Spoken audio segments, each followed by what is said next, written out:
स्वागत है दोस्तों। राष्ट्रीय शिक्षा नीति 2020 के बारे में आज अपन जानेंगे, जो कि पुरानी शिक्षा नीति 1986 का जगह लेगी। और इस जो नई राष्ट्रीय शिक्षा नीति 2020 है, उसको बनाने के लिए एक कमेटी का गठन किया था। उस कमेटी के जो अध्यक्ष थे वो थे इसरो के पूर्व चीफ के कस्तूरी रंगन।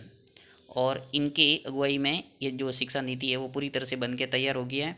और इस नीति को धीरे धीरे 2030 तक पूरी तरह से लागू करने का ऐलान हो गया है।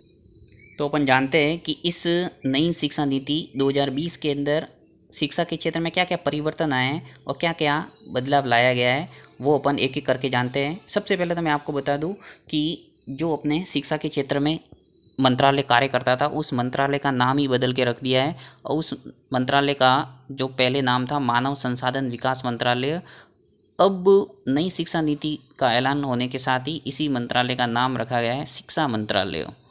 अब से ये मंत्रालय शिक्षा मंत्रालय के नाम से जाना जाएगा। और सबसे बड़ा जो परिवर्तन देखने को मिल रहा है वो है 5+3+3+4। अब ये क्या है, इसके बारे में एक एक करके मैं सभी बताता हूँ। आपको 100% समझ में आ जाएगा कि ये 5-3-3 क्या है, क्योंकि अधिकतर वीडियो के अंदर आपको कन्फ्यूजन पैदा कर दिया है कि ये क्या है।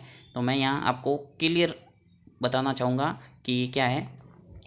5, 3, 3 और 4 इसमें से सबसे पहला जो 5 वर्ष है, इसका अर्थ क्या है, इसको समझने के लिए अपन इसको दो भागों में डिवाइड करते हैं, 3 साल और +2 साल।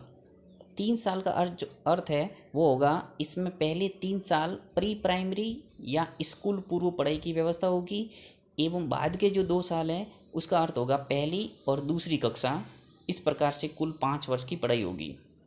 तो चलिए इसको समझते हैं कि क्या है कि जो 3 साल है उसको कहा जाएगा प्री प्राइमरी व्यवस्था। और प्री प्राइमरी के अंदर आप ऐसे समझ सकते हैं कि जो वर्तमान में सरकारी स्कूल है उसके अंदर आपके पहली कक्षा से पढ़ाई है वो शुरू होती है, परंतु जो प्राइवेट स्कूल है उसके अंदर आप देखते होंगे नर्सरी, LKG और HKG की व्यवस्था होती है। तो वही सरकारी स्कूल के अंदर भी ये व्यवस्था लागू हो गई है। एक तरह से ऐसे कह सकते हैं कि पहली से पहले की जो पढ़ाई है वो 3 साल होगी, नर्सरी, LKG और HKG। और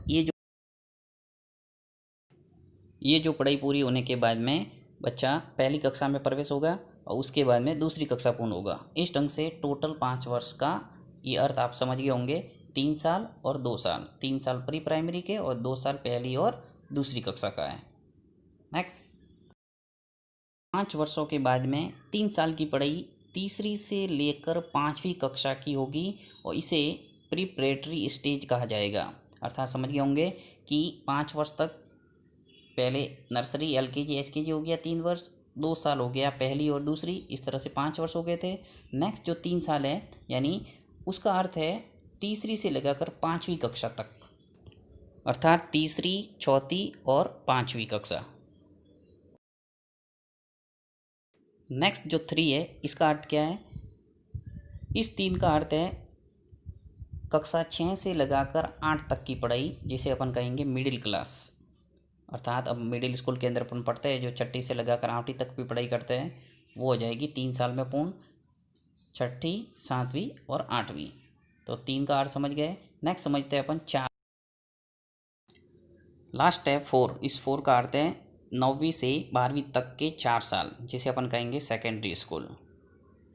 और यही खास परिवर्तन देखने को मिल रहा है, क्योंकि अभी तक जो चल रहा था वो 10+2 चल रहा था, यानी 10वीं तक। उसके बाद में 2 साल पढ़ते थे अपन 11वीं और 12वीं, और उसी के अंदर अपन आर्ट्स, साइंस और कॉमर्स का विषय का चुनाव करते थे। परंतु अब 8वीं के बाद ही यानी 9th के अंदर ही आपको सब्जेक्ट का चुनाव करना होगा।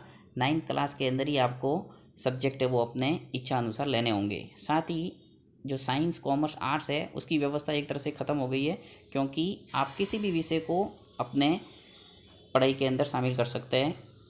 चाहे तो आर्ट्स वाला, यानी कि एक आर्ट्स का सब्जेक्ट ले लो हिस्ट्री, और एक साइंस का ले सकते हैं मैथ्स, बायो, केमिस्ट्री, फिजिक्स में से कोई भी सब्जेक्ट ले सकते हैं। ऐसे आप जैसे आगे नियम बनेंगे उसके अकॉर्डिंग आप किसी भी विषय को, 3 विषय ऑप्शनल को शामिल कर सकते हैं।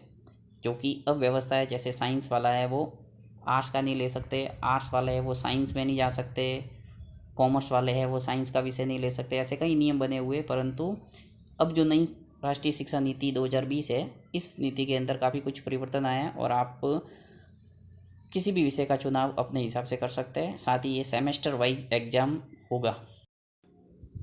कुछ और परिवर्तन देखते हैं। देखिए, नई राष्ट्रीय शिक्षा नीति 2020 के अंदर मानव संसाधन विकास मंत्रालय का नाम होगा अब शिक्षा मंत्रालय। देश में एक ही प्रवेश परीक्षा होगी। सभी उच्च शिक्षण संस्थानों या कॉलेजों में प्रवेश के लिए एक ही परीक्षा होगी।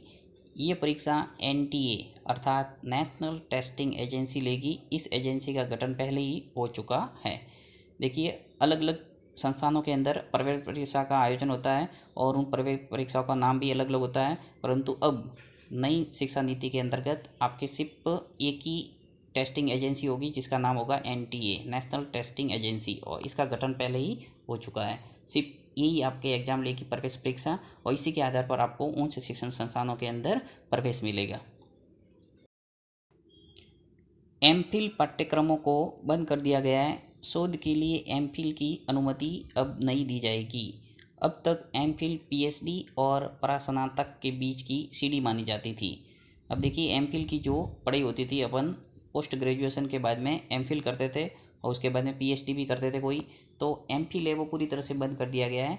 MPhil की अनुमति अब नहीं दी जाएगी नई शिक्षा नीति के अंतर्गत। बोर्ड परीक्षाओं का पैटर्न बदलेगा। हर विषय के लिए वस्तुगत का और विवरणात्मक दोनों तरह की परीक्षाएं होगी। राज्यों की बोर्ड परीक्षाओं ज्ञान के अनुप्रयोग को जांचने पर आधारित होगी, ना कि रटने की क्षमता पर। तो ये थे नई राष्ट्रीय शिक्षा नीति 2020 के प्रमुख पॉइंट। मैंने अपनी तरफ से पूरी कोशिश की आपको मेन पॉइंट समझाने की। फिर भी किसी प्रकार की कोई आपको कमी लगी हो तो उसके लिए क्षमा चाहता हूँ। इसी के साथ फिर मिलते हैं एक नई वीडियो के साथ में। तब तक के लिए जय हिंद, जय भारत।